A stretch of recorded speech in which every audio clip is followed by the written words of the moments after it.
오늘은 사무엘하 17장 23절에서 29절까지 말씀인데요. 압살롬을 돕는 자와 다윗을 돕는 자라는 제목으로 같이 함께 말씀을 나누겠습니다. 오늘 본문 말씀을 보면 이제 압살롬의 계획이 탄로나고 나서 다윗이 요단강을 건너게 됩니다. 그리고 그 이후에 벌어진 사건들을 기록하고 있는데요. 다윗이 요단강을 건너고 난 이후에 가장 먼저 일어난 일은 아히도벨이 스스로 목숨을 끊은 일입니다. 우리 23절 말씀 함께 보겠습니다. 아히도벨이 자기 계략이 시행되지 못함을 보고 나귀의 안장을 지우고 일어나 고향으로 돌아가 자기 집에 이르러 집을 정리하고 스스로 목매어 죽음에 그의 조상의 묘에 장사되니라. 아멘. 아히도벨은요 자신의 계략이 시행되지 못한 것을 보고 곧바로 집으로 돌아가서 모든 것을 정리하고 스스로 목숨을 끊게 됩니다. 여러분, 왜 아히도벨이 스스로 목숨을 끊었을까요? 압살롬이 자신의 말을 듣지 않고 후세의 말을 듣게 되는 것을 보면서 더 이상 압살롬의 이 반역이 성공할 수 없다라는 것을 짐작했기 때문입니다. 어쩌면 이제 이 아히도벨은요 나중에 다윗이 다 모든 일을 다 정리하고 나서 다시 이스라엘 왕으로 복귀했을 때 반역자로 몰려서 사형을 당하느니 스스로 목숨을 끊는 게 낫겠다 이렇게 생각을 했을지도 모르겠습니다. 그래서 결국에는요 이 아히도벨이 죽게 됩니다. 그리고 여러분, 아히도벨이 죽었다는 것은 어떤 일이 벌어졌다는 거죠? 압살롬의 군대에서 지략가가 사라졌다는 거예요. 지혜를 가지고 압살롬의 이 반역을 주도해서 도와줄 수 있는 아주 지혜로운 사람이 이제는 없다라는 겁니다. 그러면 결국에는 압살롬의 군대에 있어서는요 아주 중요한 어떤 이제 지혜를 가지고 군사들을 이끌어갈 수 있는 그런 계획을 짤 수 있는 사람이 사라졌다라는 거거든요. 그만큼 압살롬의 군대가 약해졌다라는 사실을 보여주는 겁니다. 그래서 여러분, 이 모습은요 결국에는 다윗이 하나님께 기도했던 내용들이 응답되어지고 있는 모습이라는 것을 알 수 있습니다. 사무엘하 15장 31절에 보면 다윗이 하나님께 이렇게 기도했었죠. 어떤 사람이 다윗에게 알리되 압살롬과 함께 모반한 자들 가운데 아히도벨이 있나이다 하니 다윗이 이르되 여호와여 원하옵건대 아히도벨의 모략을 어리석게 하옵소서. 이렇게 하나님께 기도했었습니다. 하나님께서 다윗의 기도를 들으시고 더 이상 모략을 행할 수 없을 그런 상황으로 만들어 주신 거죠. 또 사무엘하 16장 12절에도 보면 다윗이 이런 고백을 해요.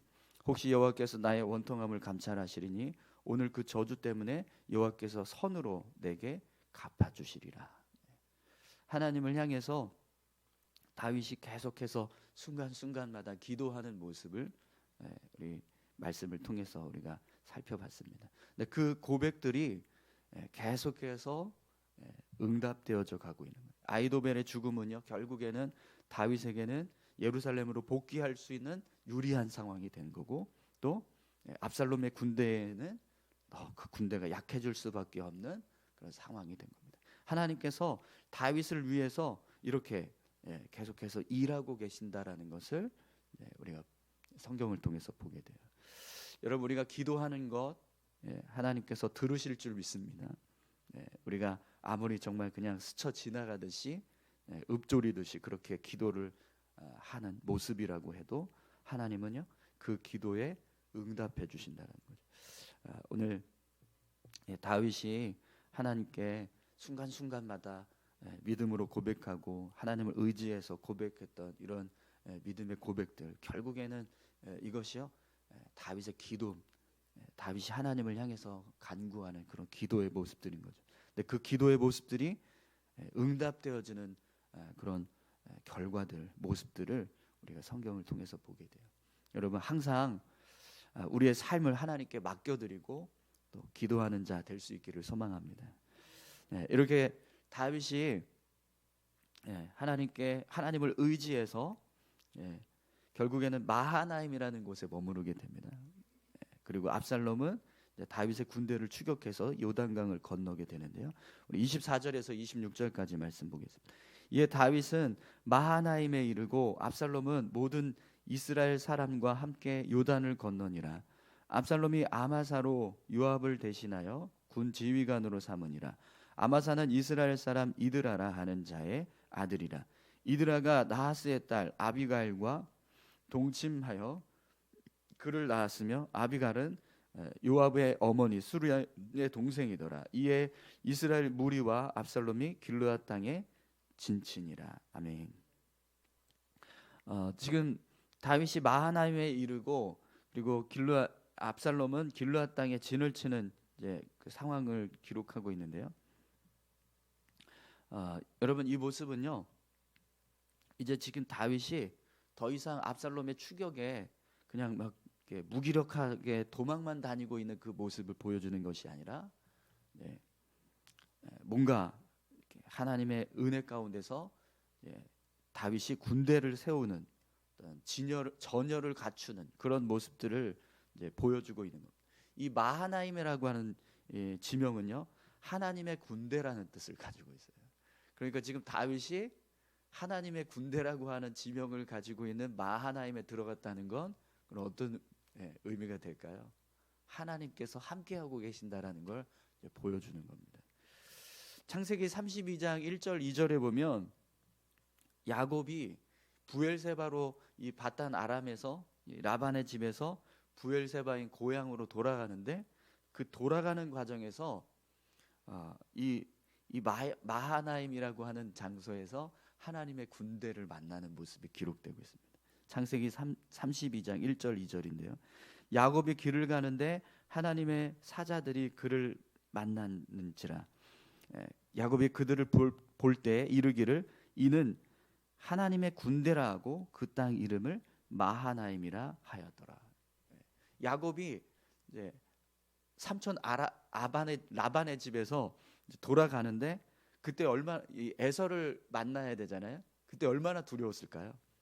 보면 성경을 보면 400명의 군사를 이끌고 에서가 이 야곱을 만나기 위해서 왔다고 그랬었잖아요. 그때 이 야곱이 굉장히 두려워하면서 고향으로 돌아가는데 그 상황에서 하나님의 천사들 군대를 이 야곱에게 보여주신 거예요. 이 마하나임이라고 하는 곳에서 왜 보여주셨냐면 내가 너와 함께하겠다. 하나님의 군대가 너와 함께하겠다. 이렇게 말씀하신 겁니다. 그래서 이 마하나임이라고 하는 곳은요 하나님의 군대를 상징하는 하나님께서 함께하시는 그런 하나님의 군대가 함께하고 있는 그 모습을 상징하는 지역이거든요. 근데 지금 다윗이 바로 그 마하나임에 들어갔다라는 건 결국 무엇을 의미하는 거예요? 다윗과 함께하시는 하나님의 군대, 이걸 보여주는 겁니다. 그래서 지금 이 다윗이 마하나임에 들어갔다 이 모습은요 결국에는 다시 이제 전열을 갖추고 뭔가 힘을 일으킬 수 있는 다윗의 모습을 보여주고 있는 겁니다. 그에 반해서 오늘 본문 말씀을 보면 압살롬이요 이제 아마사라고 하는 군대 장관을 세웁니다. 근데 이 아마사라고 하는 군대 장관이 누구의 아들이라고 기록하고 있습니까? 아비갈이라고 하는 여인, 아비갈이라고 하는 여자의 어머니가 아비가일이에요. 근데 이 아비갈이 누구냐면 다윗의 누이인 수르야의 동생. 그럼 여러분 이 아마사는 다윗에게 어떤 사람인 거예요? 조카예요, 조카. 네, 다윗의 조카입니다. 요압도 다윗의 조카죠. 네, 다윗이 요압을 자신의 조카인 요압을 군대 장관으로 세웠는데 압살롬도 다윗의 조카인 아마사를 군대 장관으로 세웠다는 거예요. 그럼 여러분 이 모습을 한번 생각해 보세요. 다윗과 압살롬은 어떤 관계죠? 아버지와 아들 관계입니다. 그죠? 그리고 요압과 아마사는요 어떤 관계예요? 친척. 고모들 사이에서 태어난 자녀들인 거예요. 그래서 사촌들끼리 지금 전쟁을 치르는 상황이 벌어지고 있는 거예요. 아버지와 아들이 전쟁을 치르고 있고 또 사촌과 사촌이 함께 전쟁을 치르고 있습니다.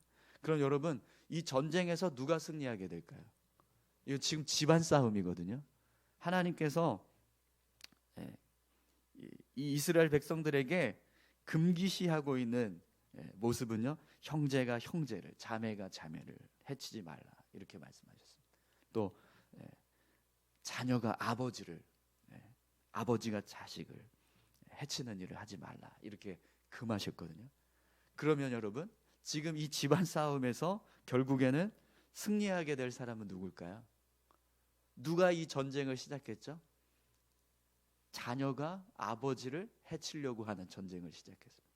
또 사촌이, 아마사인 사촌이 요압을 해치려고 하는 전쟁을 시작하고 있는 겁니다. 그럼 결국에는 이 전쟁의 승리는 누가 될까요? 다윗이 되겠죠. 왜냐하면 하나님께서 분명하게 말씀하신 그 말씀들을 본다면 결국에는 이 압살롬도 그렇고 아마사도 그렇고 그들은 다 하나님의 말씀을 어기는 일을 하고 있기 때문입니다. 자녀가 아버지를 해치는 일을 하지 말라고 했던 말씀을 어기고 있고, 또 형제가 형제를 해치지 말라고 하셨던 말씀을 어기고 있는 거예요. 결국에는 이 전쟁의 승리가 하나님의 뜻에 의해서 다윗이 승리하게 될 것이라는 사실을 분명하게 알 수 있습니다. 여러분, 우리가 어떤 일을 하든지요, 하나님의 뜻에 거스르는 일이 되지 않기를 소망합니다. 하나님의 뜻이 세워져 있고 그 뜻을 이루어갈 때 그것이 우리의 삶을 온전하게 이루어갈 수 있는 방법이 될 수 있다는 것을 오늘 본문이 말씀해 주고 있습니다. 우리가 아무리 좋은 계획을 가지고 있고 또 뭔가 이 뜻을 이루기 위해서 힘을 쓰고